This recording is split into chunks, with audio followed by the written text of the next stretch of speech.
Hello, Petal. Hello, my lovely beans. How are you doing? How's it been for the last few days? This isn't quite Monday, but it's not far off. It's improving. It has been a hectic few days and my energy levels have been quite low, but I'm here now. Hello. How are you doing? How have you been? How's the last few days been for you? What's been going on? How's the weather? Have you got a big wall of weather coming in? Apparently, our snow that we were supposed to have this month is going to come at the beginning of November. And the story will probably continue on, oh, you're going to have all this snow, beginning of November, beginning of December. Oh, it might be snow for Christmas. Oh, it's snow in the New Year. We're going to welcome New Year with a polar blast. You know how they do. They get me hopes up every single time. And do I get my snow? No. Do I have to go to the White Mountains in New Hampshire? Yes. It's always such a good time and it's such a wonderful place to visit. Oh my goodness, it's almost magical. So then, you have to say this because it helps the channel, but if you would like to leave a comment, if you want to leave a like, hit the notifications bell, share, subscribe, all that malargles, it's always appreciated, depending on how you'd like to see it. Yes. I'm trying to put some extra energy in today, but I sound a bit hyper, so much apologies for that. But Paint Your Dragon by the illustrious Mr. Thomas Holt. Chapter 15. With respect, Lynn Courtright whitened his knuckles around the telephone, swivelled his chair, bit the end off a cigar and spat it into the ashtray. With respect, he repeated, you guys are obviously experts in the recycle time business, but you don't know the fight game from nothing. Otherwise, traditionally, sudden explosions of devastating elemental power have to be heralded by fair warning.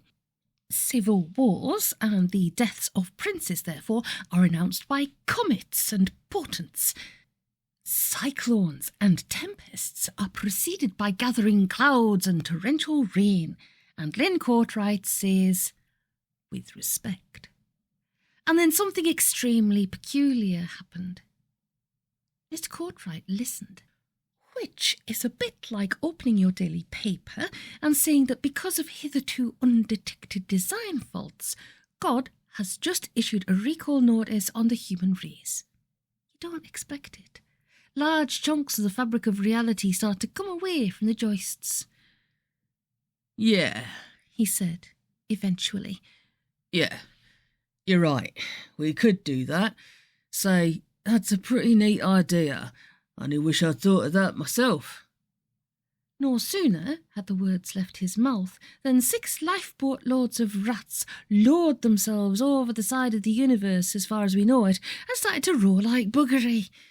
For Lynn Courtright to say, you're right, in a room containing no mirror was utterly, absolutely brilliant, he added. Hey man, I'm beginning to wonder if you need me in on this at all. Seems to me you've got it all sewn up already. Distant thunder rumbled, eagles towering in their pride of place beat a hasty retreat, while mousing owls exchanged evil glances, rubbed their talons together and said, all right, let's go, get the bastards, woohoo! The air crackled with static. Narrator's note, I'm sorry, I don't know how an owl speaks, but I'm thinking, woo, something like that. Anyway, no, really, Mr. Courtright went on. In circumstances, I couldn't possibly accept 10%. The most I'd feel justified in taking would be 5, and even then, normality flung a few things in a suitcase and emigrated. To hype a big fight, you have to follow set procedures. First, you must find a few toothless old duffers for the contenders to massacre, by way of setting the scene. Then you book the chat show appearances so that the boys can glower at each other over the presenter's shoulder.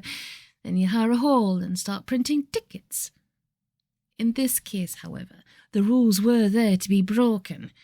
For a start, there could be no warm-up fights for fear of irreparable damage to the Earth's crust. No late show appearances for the contestants. The whole point of finding George was to make sure he'd be safely out of the dragon's way until the bell went for the first round. As for the venue, that couldn't be rushed. It had to be the Gobi Desert, or the whole fight was off. Above all, the fight couldn't be advertised in case the two contestants found out that a fight was being organised. Nevertheless, it seemed unlikely they'd have any trouble getting rid of the tickets, seeing that on the same morning, both Nostradamus and Mother Shipton called almost simultaneously to point out that they'd predicted the fight and booked seats 400 years ago. That just left the venue. A bit like saying, we've made the sandwiches and filled the thermos. That just leaves turning the water into wine. Plenty of time to do that after we've been at the supermarket. Cue Lynn Courtright. Furtively, guiltily, 5 shadowy figures crept along the wire perimeter fence, wire cutters in hand. They were about to commit a burglary. That's theft, and a sin. They were about to burgle the nuclear power station at Sellafield. That's just plain stupid. One of the 5 demons was considerably more relaxed about the proceedings than his colleagues. It must be said, when Chardonnay came round and Prodsnap explained to him that there'd been a mutiny and he was now talking to Captain Prodsnap, his abiding reaction had been amazed, delighted joy. No more decisions. No more responsibility to the other members of the team. No more getting the blame for such mistakes on his part as the weather, the alignment of the moon with Mercury, or the Battle of Salamis. Narrator's note, I was a manager at one point, and pretty much I can relate to this no end. I digress. The other 4 weren't so cheerful. Quit snivelling, Prodsnap muttered sharply. Nothing to be afraid of. Home from home. Only danger I can foresee is you'll all like it so much you won't want to leave.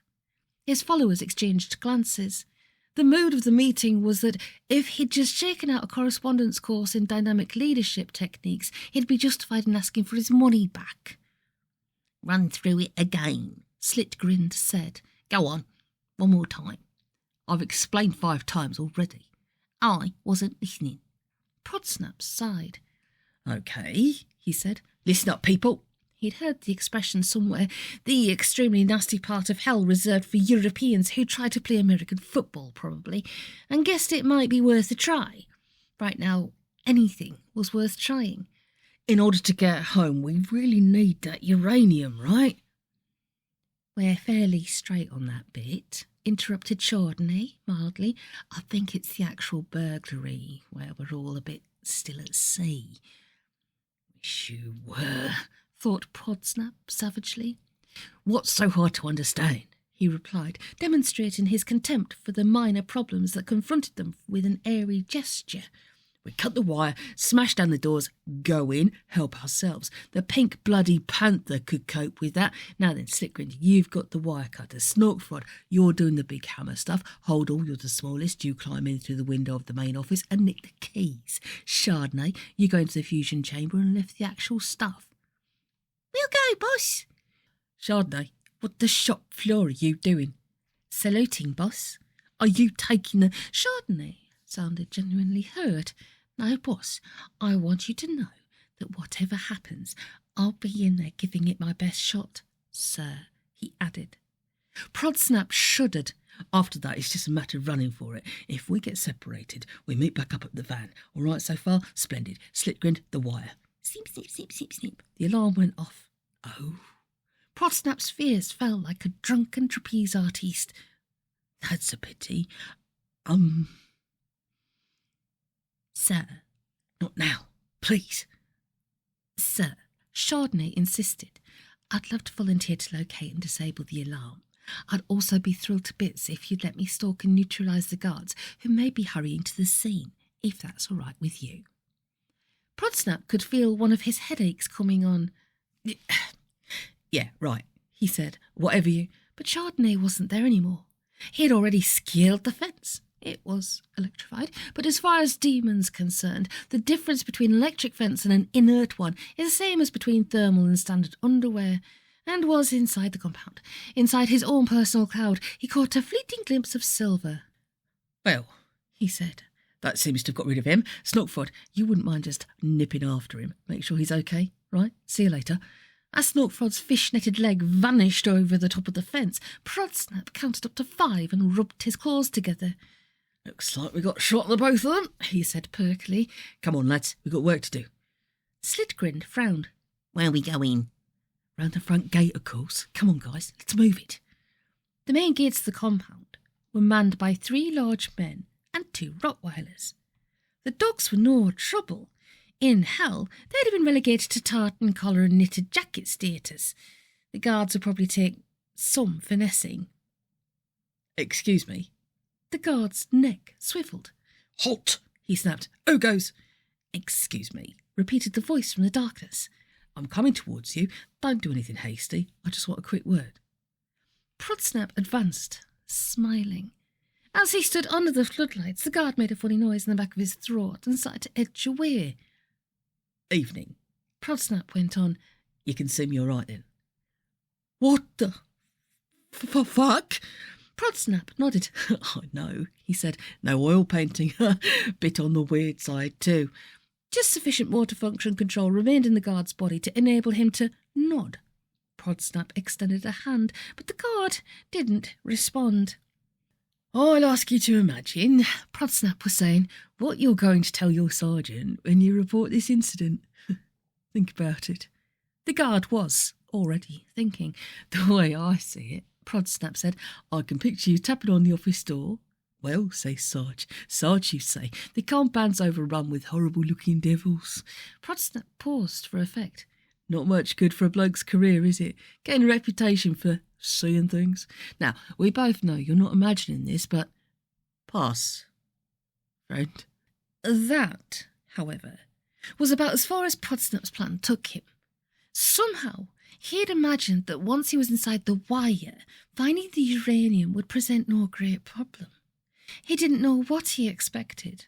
A glow, finger paws saying, this way to the nukes, but he had expected something. What he found was a settlement, certainly no larger than Manchester. Bugger, he said.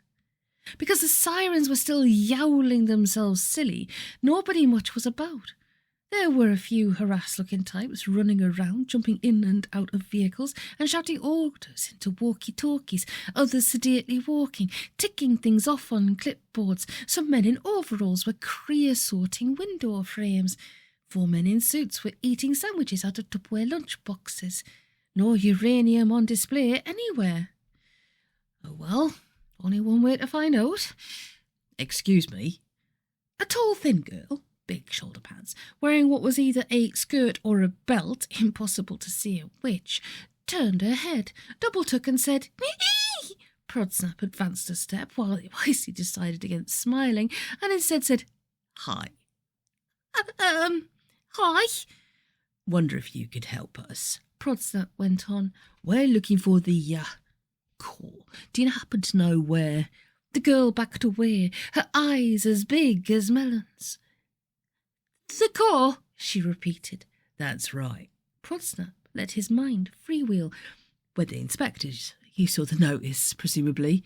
I don't think Inspectors? Prodsnap nodded. You don't think we were born like this, do you?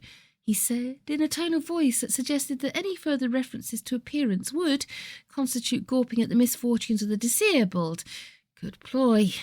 A microsecond later, you could have sworn the girl hadn't noticed anything at all out of the ordinary in their appearance. Anyway, Prodsnap went on. There was supposed to be someone here to meet us, but I think there may have been a little bit of a mix-up. Actually, the girl said, I only work in accounts. I don't actually know here, where they keep Prodsnap shrugged. Never mind, he said. Thanks anyway. There isn't a map or anything, is there? The girl thought for a moment. Well, she said, you could always try the visitor centre, I suppose. You know, they have all the tourist stuff. It's just over there by the gift shop. It was Haldor's idea to steal a van. The first one that came to hand was a mobile canteen, with tea urns, film-wrapped sandwiches, Kit Kats and packets of crisps. Slitgrin parked it outside the visitor centre with the engine running, while Prodsnap went in. He'd found an overcoat and a cloth cap in the back of the van. It was like putting an elastoplast on a severed limb, but it was the best he could do. Excuse me. Suddenly, Prodsnap felt very weary. His mind went blank. All he could think of was a direct approach. Only the one woman behind the desk. He cleared his throat. Yes, he said, you're right, I'm a fiend from hell. Actually, my name's Prodsnap, and although I do live in hell, I'm really only a wages clerk, and right now I'm on holiday, off duty. Have you got a problem with any of that? No. The woman seemed to be frozen rigid. Had she pressed a hidden buzzer or a panic button? Well, only time would tell on that one. How can I help you? A map of the complex, please. Is there a guided tour? Anything like that? The woman looked at him. Hadn't, she inquired, the company who organised his tour dealt with all that? She produced a roster. Which group did he say he was with exactly? Oh, the shop floor with it. Listen, love, Prodsnap growled. The purpose of our visit isn't exactly and exclusively tourism. No. Prodsnap shook his head. Actually, he said, it's theft. Tell me where the uranium is and everything'll be just... More bloody alarm sirens and works. Paranoid, the lot of them. Just happened to mention you wanted to swipe the uranium and the whole place goes apeshit. Thank you, Prodsnap said.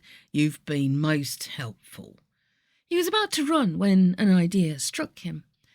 He slowed down, strolled nonchalantly outside, and leaned up against the side of the van, trying to look like a hideous mutant Maurice Chevalier. For Christ's sake, Slitgrind hissed. What do you think you're doing? Can't you hear the... Prodsnap nodded. Any second now, he replied. Security'll turn up. They're bound to know where the core is. We'll ask them. But who do you reckon's likely to be more scared? Us or them of us?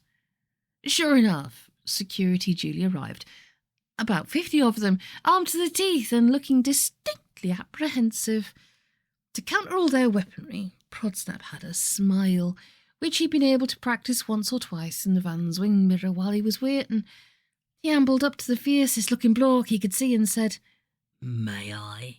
Took his gun and ate it. "My name's Prodsnap," he said. He waved his talon. "And this is Slitgrind, and this is Hodel.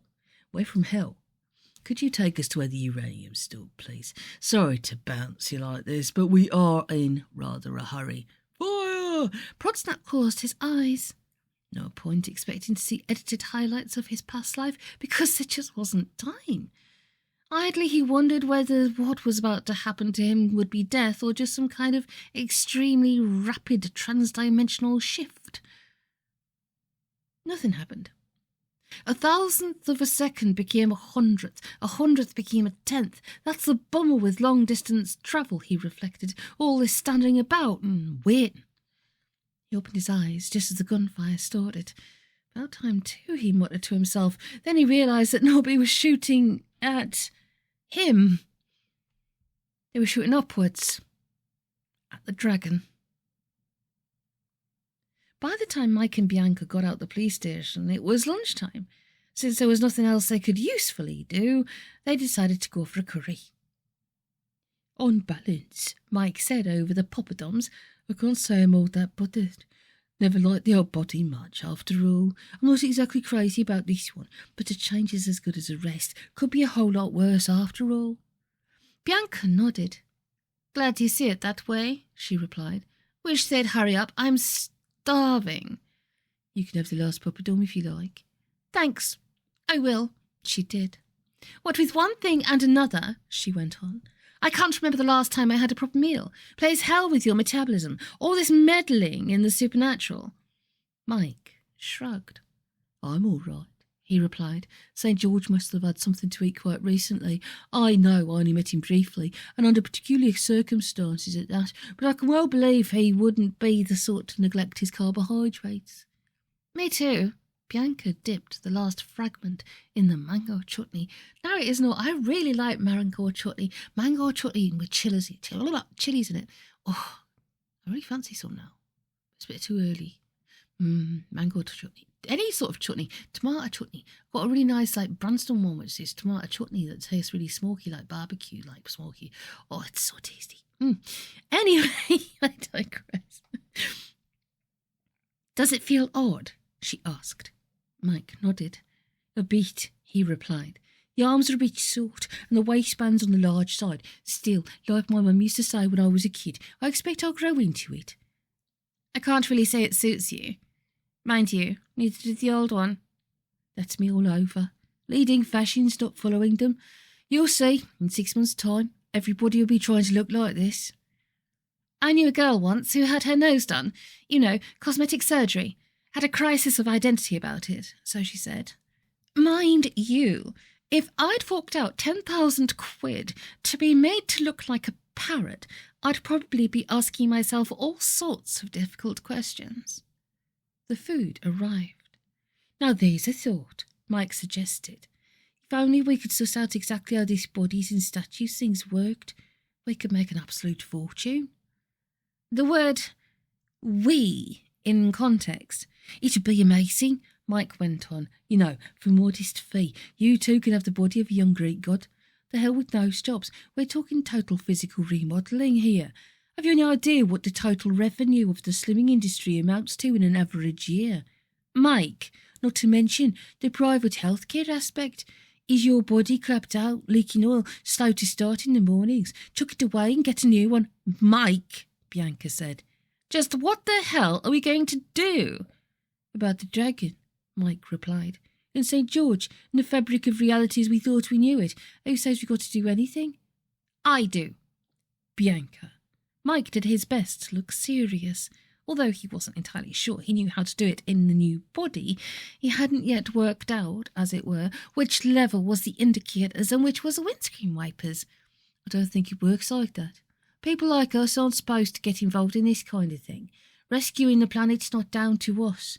Save 3 worlds and you don't get a free radio alarm clock. Nevertheless, Mike tried a different tack. And besides, he said, even if you were able to do anything about anything, how the hell do you know what's the right thing to do? I assume, he added, you'd insist on being tediously conventional and doing the right thing. Naturally. Oh, come on, Mike, use your common sense. It's obvious who's in the right and who's in the wrong. Is it? Mike took advantage of the high level of dramatic tension to swipe some of Bianca's naan bread. Oh, Peshwari naan. I really want Indian food. I digress. Go on, then. Bianca frowned. Well, the dragon, of course, stands to reason. You reckon? Mike, that bastard stole your body. My statue. He tried to kill you. The other bugger succeeded in killing me, or had you forgotten? But that was an accident. It was Mike's turn to frown. 16 people, Bianca. One of them me. All right, it wasn't deliberate, but I don't think the bastard actually cared very much. But George killed all the dragons, Bianca protested. It was genocide. They were innocent people. Not people. Only humans are people. Innocent animals. Okay, but they'd never done him any harm, and he killed them. Enjoying the lamb? My chicken's nice. That's different. Mike shrugged. If you say so. Look, I'm not saying George is the good guy either. Of course he's not. All I'm saying is it's not precisely simple and straightforward. Most particularly, it's not the sort of thing where you can make up your mind on the basis of which contestant's cuddlier and has the nicest eyes. Mike paused, partly for effect, mostly because his food was going cold and he knew his priorities. Appearances count for fuck all in this. Particularly, he added, since you made all the preparances. Bianca thought about that for a moment. That's the point, though, she said. Surely, if anybody knows these guys, it must be me. It was me designed them. I made them what I wanted them to be, and I guess I always believed, deep down, that the dragon was somehow the good guy. I think I carved him that way. More fool you, then. You finished with the lentils. I'm hungrier than I thought. Mike, Bianca said. I can't explain it. I just know. I used to say that in exams, but they wouldn't believe me, and I did know too, he added, usually because I had the answers written on my shirt cuff. Mike, Actually, he went on, that's amazingly profound. You see, my answers were right, but they didn't count because I made them wrong by cheating. The same goes, he added, with his mouth full, for life and all that stuff. Bianca didn't say anything. She seemed to have lost her appetite, and Mike finished off her pilau rice. Narrators know, pilau rice. I digress. It's wicked, he explained, to waste good food. All right, she said eventually. So what do you think we should do? Have some coffee? Okay, and then I'll know after I've had my coffee. Mike! He leaned back in his chair. B, he said, shut up. The dragon swooped. He could smell the uranium, a nasty chemical smell that made his mouth taste, and he could smell demons. And then he could see them. They had humans all around them, which was a nuisance because he really didn't want to have to kill any more of them. It was just the difference between stalking a man-eating lion in the long grass and running over a dazzled hedgehog. Eggs and omelettes, he told himself, omelettes and eggs. Something like hail or sleet pinged off his scales, and he realised the humans were shooting at him. Bloody cheek! If they weren't careful, they could put his eye out. He opened his wings, climbed, banked, and came in again, a steeper, faster approach, making himself a very difficult target indeed. He knew he'd had the practice.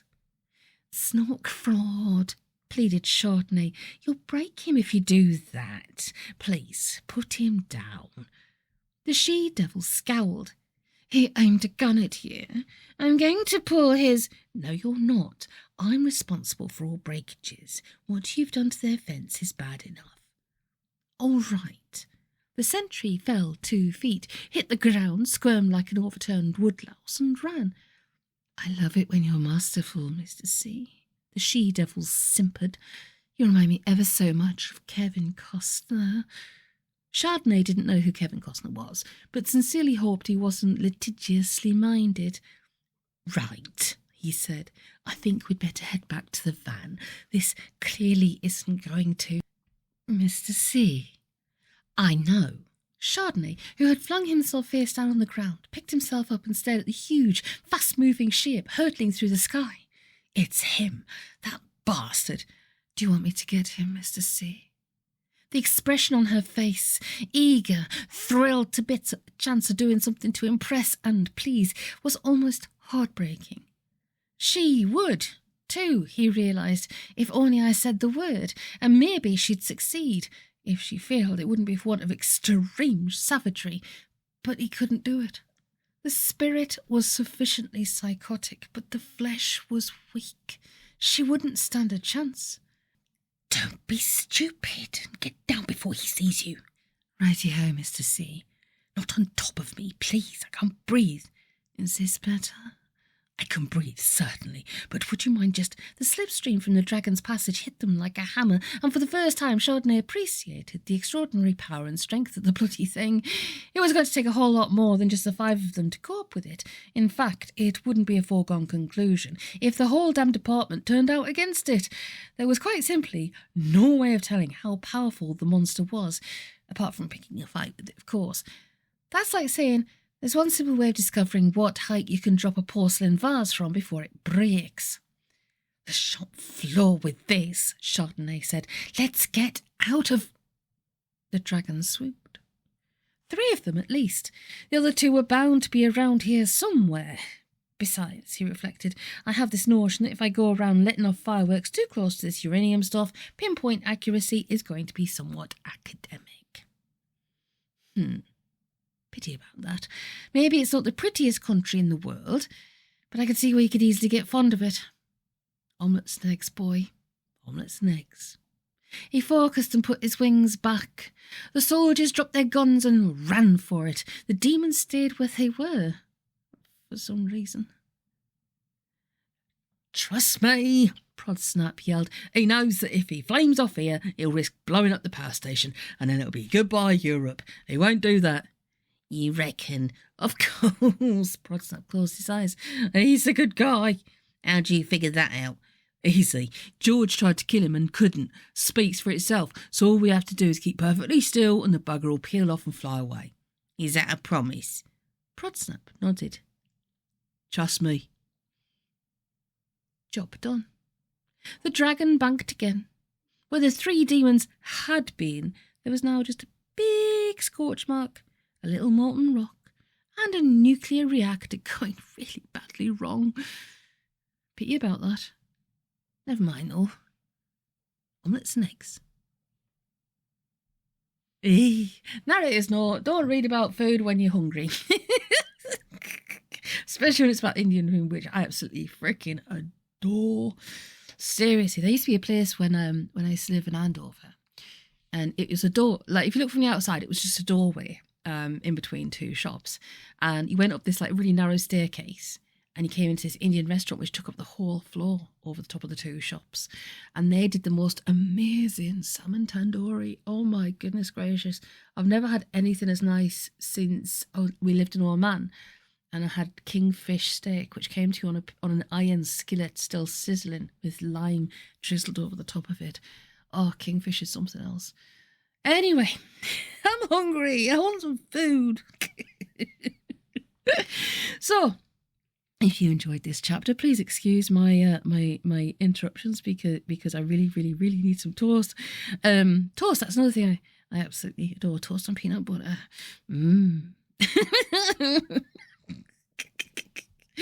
Oh my goodness gracious me.